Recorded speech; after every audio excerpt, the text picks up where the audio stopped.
Les techniques du sol ancestral. La terre est le théâtre de la société. Les hommes en sont les acteurs. L'homme doit toujours adapter son jeu pour se conformer à la situation de la terre. L'évolution des mers dépend toujours du rapport homme-sol. Ceci est vrai, bien qu'il soit difficile de le discerner. Les techniques des hommes pour traiter le sol, art d'entretien, ajoutés à leur niveau de vie, forment le total des usages populaires constituant les mœurs. Et la somme des adaptations humaines aux exigences de la vie correspond à sa civilisation culturelle. Les premières cultures de l'homme apparurent le long des fleuves de l'hémisphère oriental. D'autre part, il y a eu quatre grandes étapes dans la marche en avant de la civilisation. Le stade de la cueillette, la contrainte alimentaire, la faim, conduisit à la première forme d'organisation industrielle. Il y en a qui vont dire, mais l'industrie, ça n'existait pas aux temps anciens. Si, l'industrie existait bien aux temps anciens. Ce ne sont pas cette nouvelle civilisation qui nous a appris l'industrie. C'est faux. Vous pouvez aller chercher les technologies égyptiennes, vous allez en trouver. Vous pouvez aller chercher l'os d'Ishigo, l'os de Lebebo. L'histoire de l'Afrique, ça n'a pas débuté il y a 1700 parce que actuellement les preuves archéologiques sont datées euh, jusqu'à 1700 concernant l'Égypte antique et concernant les Bantous, c'est jusqu'à selon la glottochronologie. Glottochronologie, c'est pas sûr, hein, c'est selon des approximatifs. Selon, c'est daté, on va dire, de 1400, 1400 ou 1300. Ça, c'est l'histoire du Congo. C'est pour dire, personne actuellement connaît, personne peut venir dire, oui, ce que Bouquet tu dis, c'est faux. Non, parce que tu n'as pas de preuves. Ce que je dis, c'est vraiment vrai. Et, hein, ce sont des recueils de notre histoire qui a été éparpillé. Les gens, ils ont pris, ils ont mis des rajouts comme sur les cheveux des femmes. Hein. Et ça, il y avait, ça insère dedans, les choses se sont incrustées, le mensonge, euh, le mélange, la confusion. Voilà. Je ne suis pas là pour chercher des adeptes. Donc le stade de la cueillette, la contrainte alimentaire, la faim conduisait à la première forme d'organisation industrielle.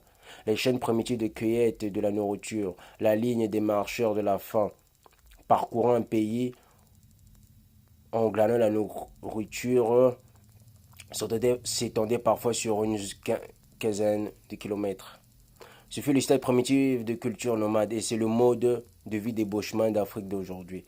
Hein, c'est pour ça que quand vous regardez sur Wikipédia, vous faites vos propres recherches, vous allez vous apercevoir les Bushman, ça fait depuis 18 000 ans, hein, 18 000 avant Jésus-Christ blanc qui sont là-bas. Et c'est pour dire les Bantous, l'expansion même des Bantous, même, il y en a qui disent ça fait seulement 1300, c'est faux. Hein? Donc, c'est pas avec les hiéroglyphes que nous allons tout connaître. Ce fut le stade primitif de culture nomade. Et c'est le mode de vie des Bushman d'Afrique.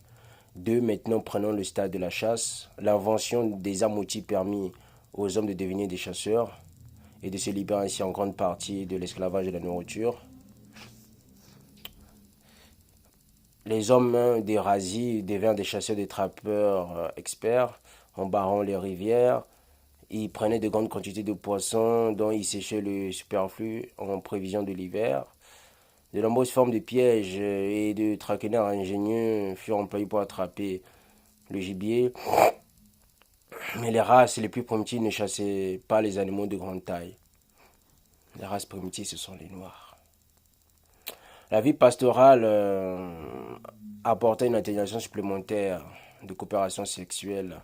Mais l'extension de l'esclavage plongea la femme dans un abîme d'esclavage social.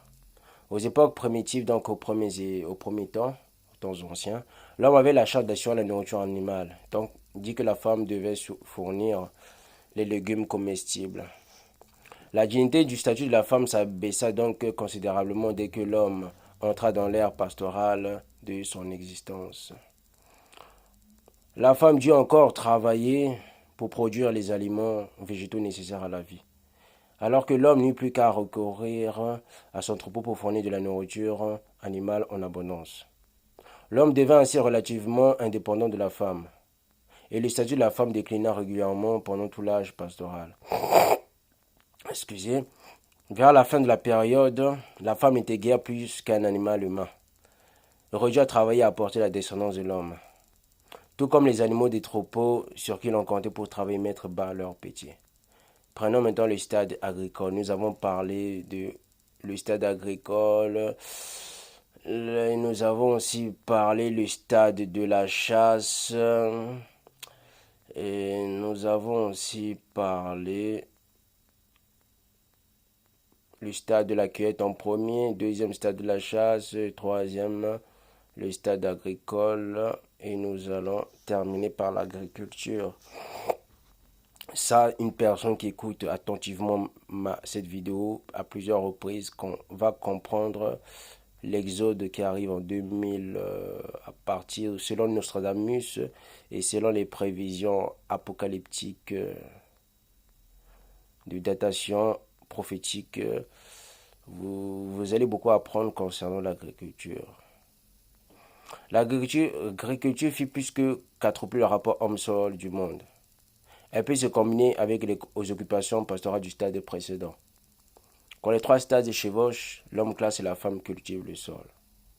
Il y a toujours des frictions entre les bergers et les laboureurs. Le chasseur et le pasteur sont militants et belliqueux.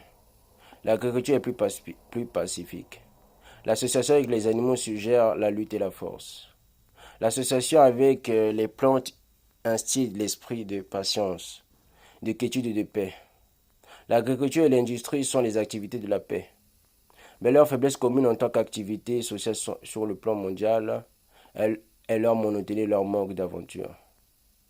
La société humaine a évolué en partant du stade de la chasse et passé par celui de l'élevage pour atteindre le stade territorial de l'agriculture. Chaque étape de cette progression de la civilisation fut marquée par une diminution constante du nomadisme. Les hommes se mirent à vivre de plus en plus à leur foyer. Cette vidéo, ça concerne les techniques du sol anciennes. Ça permettra à beaucoup de gens de comprendre la terre, c'est la première des grandes richesses de l'être humain. Nous venons de la terre, nous devons aussi la cultiver. La terre, c'est la première grande richesse de l'homme. Hein? Je vais m'arrêter là. Je salue tout le monde, que Nzambi nous bénisse, que Nzambi puisse réveiller les bantous, que ce soit dans la vérité, qui puisse nous rendre encore plus saints dans la purification de nos péchés. Que vraiment l'amour véritable, pas l'amour Facebook ou bien l'amour de YouTube puisse vraiment être un amour qui nous rassemblera parce que le but des vidéos, c'est de se rassembler. Donc voilà, je vais vous laisser à plus.